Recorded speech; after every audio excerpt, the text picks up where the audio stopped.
आपण पाहताय शिंदखेडा माझा टीव्ही न्यूज, जे सत्य तीच बातमी। वक्फ बोर्ड कायद्यामध्ये बदल करण्यासाठी मोदी सरकार तयार असून मुस्लिमांना आरक्षण मिळू देणार नाही असे केंद्रीय गृहमंत्री अमित शहा दौंडाईचा येथे आयोजित जाहीर सभेत गरजले। सभेला संबोधित करताना ते म्हणाले की महाविकास आघाडीचे नेते सत्तेच्या लालसेने इतके आंधळे झाले आहेत की ते मागासवर्गीय, दलित आणि आदिवासींचे आरक्षण हिसकावून त्यांना देण्याचा कट रचत आहेत।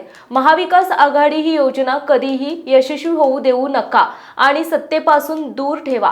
ज्याप्रमाणे हरियाणा राज्यामध्ये काँग्रेसचा सुपडा साफ झाला, त्याप्रमाणे येत्या 23 तारखेला महाविकास आघाडीचा सुपडा साफ करावा असे आवाहन त्यांनी जनतेला केले। यावेळी सरकार साहेब रावल, ताईसो नयन कुंवर, मंत्री डॉक्टर सुभाष भामरे, अमरीशभाई पटेल, विजय चौधरी, राजवर्धन कदमबांडे, आमदार संगीता पाटील, संजय शर्मा यांची मंचावर उपस्थिती होती। तर मंचावरून आमदार जयकुमार भाऊ रावल, माजी मंत्री डॉक्टर सुभाष भामरे, अमरीशभाई पटेल, किरण शिंदे, आमदार संगीता पाटील, संजय शर्मा, नारायण भाऊसाहेब यांनी मनोगत व्यक्त केले। प्रसंगी शिवसेना उद्धव बाळासाहेब ठाकरे गटाचे विश्वनाथ पाटील यांनी भाजपात असंख्य कार्यकर्त्यांसह प्रवेश केला। मंचावरून महाविकास आघाडीच्या नेत्यांवर जोरदार हल्लाबोल करताना गृहमंत्री अमित शहा म्हणाले की काँग्रेसचे ज्येष्ठ नेते राहुल गांधी यांची चौथी पिढी जरी आली तरीही ते जम्मू काश्मीरला स्वायत्तता देणारे राज्यघटनेतील अनुच्छेद 370 परत लागू करू शकणार नाही असा टोलाही त्यांनी यावेळी लगावला। या सभेत शिंदखेडा मतदारसंघातून लाखोंच्या संख्येने कार्यकर्ते उपस्थित होते। ये अघाड़ी वाले यहाँ के सभी समुदाय का विरोध कर रहे हैं। रामगिरी महाराज के विरुद्ध उन्होंने यहाँ बयान दिया, सिंदखेड़ा में दंगे कराए और ऐसे लोगों को प्रमोट कर रहे हैं जो देश की और महाराष्ट्र की सेहत के लिए अच्छे नहीं। भाइयों बहनों, मैं आज आपको बताने आया हूं, एक कांग्रेस पार्टी एसटी, एससी और विशेष कर पिछड़ा वर्ग की विरोधी पार्टी नरेंद्र मोदी जी ने एक गरीब आदिवासी घर की महिला को राष्ट्रपति बनाने का काम किया। नरेंद्र मोदी जी ने अपने मंत्रिमंडल में 27% मंत्री पिछड़ा वर्ग के, ओबीसी के लिए, एससी समुदाय से सबसे ज्यादा सांसद बीजेपी के आए हैं और केंद्र में नीट, आईआईटी, नवोदय विद्यालय, केंद्रीय स्कूल और सैनिक स्कूल में ओबीसी का 27% आरक्षण करने का काम हमारे नेता नरेंद्र मोदी जी ने किया। और ये राहुल बाबा क्या कह रहे हैं?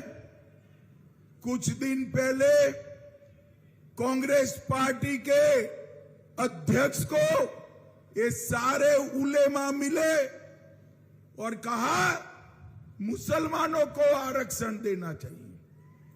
भाइयों बहनों, अगर मुसलमानों को आरक्षण देना है तो एससी, एसटी और ओबीसी का आरक्षण काट कर देना पड़ेगा। मुझे बताओ धुरे वालों, आप लोग सहमत हो क्या मुस्लिम आरक्षण के लिए? अरे जोर से बोलो, सहमत हो क्या? राहुल बाबा, मैं आज दूरे से कहकर जाता हूं, कान खोल कर सुन लो, आपकी चौथी पीढ़ी आएगी तो भी मुस्लिम आरक्षण नहीं। भाइयों बहनों, इन्होंने पूरा जीवन तुष्टीकरण करने का काम किया है और आज मैं आपको पूछने आया हूं, एक कश्मीर जो है हमारा है या नहीं है? अरे जोर से बोलो, बहनें भी बोले, है या नहीं है? धारा 370 मोदी जी ने हटाई, ठीक किया या नहीं किया? अबे राहुल बाबा कहते हैं उन्होंने प्रस्ताव किया है कश्मीर के अंदर कि हम धारा 370 वापिस लाएंगे। राहुल बाबा आप तो छोड़ो, इंदिरा जी स्वयं स्वर्ग से वापिस आएगी, धारा 370 नहीं। ये कश्मीर जो है ये भारत का अभिन्न अंग है, उसको हमसे कोई नहीं छीन सकता। और भाइयों बहनों, इस सुशील कुमार शिंदे जी अभी अभी बयान दिए कि मैं गृह मंत्री था, वो जब देश के गृह मंत्री थे तब कश्मीर लाल चौक में जाने में उनको डर लगता था, डर। कोई बात नहीं शिंदे साहब, अब आप गृह मंत्री नहीं है, मैं गृह मंत्री हूं। मैं आपको बताता हूं, पोती पोतों को लेकर कश्मीर चले जाइए, आपका बाल भी बांका नहीं होगा। भाइयों बहनों, 10-10 साल तक इस सोनिया मनमोहन की सरकार चली, 10-10 साल तक आतंकवादी पाकिस्तान से आते रहे, बम धमाके करते रहे, इनके माथे पर जू नहीं रहती थी। नरेंद्र मोदी जी प्रधानमंत्री बने, उरी और पुलवामा में हमला किया, 10 ही दिन में सर्जिकल स्ट्राइक और एयर स्ट्राइक कर पाकिस्तान के घर में घुसकर आतंकवादियों का सफाया नरेंद्र मोदी जी ने किया। नरेंद्र मोदी जी ने देश को सुरक्षित किया है, मोदी जी ने देश को समृद्ध किया है। ये मनमोहन सिंह जी हमारे अर्थतंत्र को 11वें नंबर पर छोड़कर गए थे, दुनिया में 11वें नंबर पर। कौन से नंबर पर छोड़ा था? दूल्हे वालों बोलो जरा, अरे माताएं बहनें बोले कौन से नंबर पर? 11वें नंबर पर।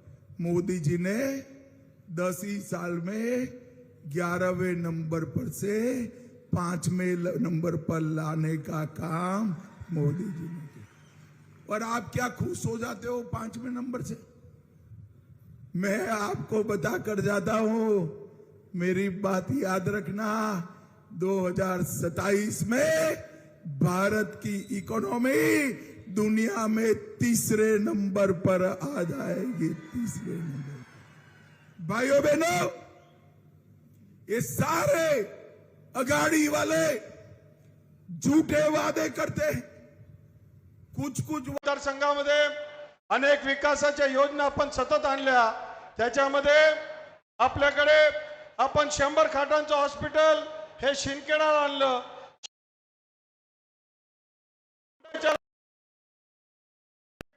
हे आपल्या डोंडाच्याला आणलं, 30 खाटांचं हॉस्पिटल हे नरडाण्याला आणलं, 20 खाटांचं हॉस्पिटल हे हे मालपूरला आणलं. अशा अनेक विकासाचे कामं केलेत आपण. रस्त्यांच्या संदर्भात सोनगीर ते डोंडाच्या हे 400 कोटीचा प्रकल्प केला आहे आणि इथून डोंडाच्या ते मुंबई जाणारा हायवे देखील आपल्याकडे तयार होतोय. खरं तर मला अमित शाह साहेबांसमोर ते आल्यावर 2-3 गोष्टी मागायच्या आहेत. आपल्या मतदारसंघामध्ये आता नाहीये, आपल्यामध्ये गद्दार फुटीरवादी जे आहेत ते रोज बोंबलून राहिले. अरे पण त्यांचं नाव घेऊन वेळ कोण खर्च करणार आहे? वेळ आहे का आपल्याला? विकासावर बोला, हिम्मत असेल तर विकासावर बोला. तुम्ही या 3 वर्षामध्ये आघाडी सरकार होतं, त्या आघाडी सरकारमध्ये उद्धव ठाकरे भी होते, पवार साहेब भी होते, काँग्रेस भी होते. या 3 वर्षामध्ये माझ्या शिंदखेडा मतदारसंघासाठी तुम्ही काय केलं ते बोला. ते राहू दिलं आणि फालतूकच गप्पा मारतात. सध्या तर मी FIR लॉन्च करणार होतो. सध्या या शरद पवार साहेबांच्या राष्ट्रवादीने घरफोड्याचे धंदे सुरू केले. कोणाच्या काकाला, कोणाच्या मामाला, कोणाच्या साल्याला, कोणाच्या बायकोला. अरे फोडाफोडी काय करतात ते? आणि या फोडाफोडीला आम्ही दुर्लक्ष करतो.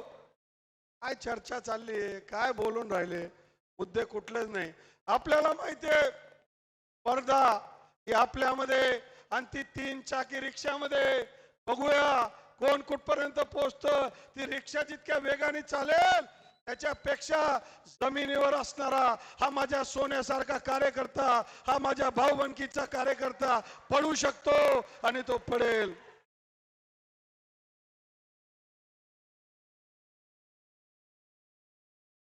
आपल्या या मतदारसंघामध्ये सिंचनाच्या संदर्भातले बीडीएनची योजना हे माझं स्वप्न होतं, आणि ते स्वप्नात पूर्ण होताना मला आनंद होतोय. पण मला अमित भाईंकडनं अजून 3 पीडीएन मागायचे आहेत. या निवडणुकीच्या माध्यमातून शांतता घ्या जरा. येतील उत्साह मला माहिती आहे भैया. आपल्या मतदारसंघामध्ये मोदी साहेब पण आलेत, राजनाथजी पण आलेत, गडकरी साहेब पण आलेत, एक अमित शहाजी बाकी होते, यांचा बी हजेरी जाऊन गेली. आपल्या या प्रतिनिधी भूषण पवार दौंडाईचा.